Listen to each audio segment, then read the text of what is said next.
Rick Lake, your LASSO Alternatives Fund is up around 8% year to date.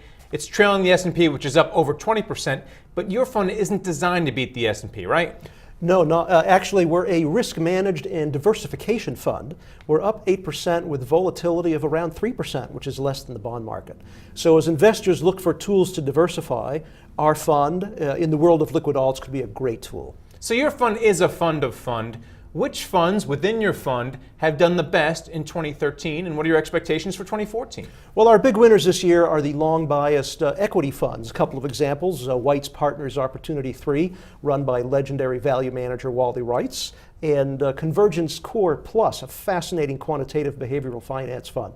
Both of these funds have been oriented towards the equity market. They're both up approximately 30% this year. But looking forward to next year, equities are pretty richly valued.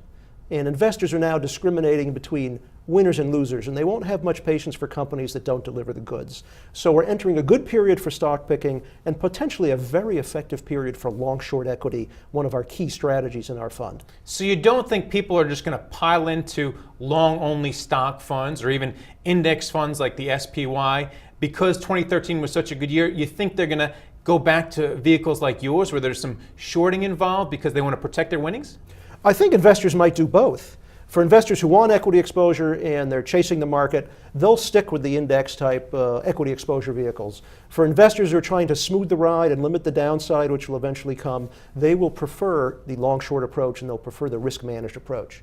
Or they might just use the risk-managed approach to complement their equity exposure. All right, thanks a lot, Rick. A pleasure. Thanks so much. And thank you for watching The Street.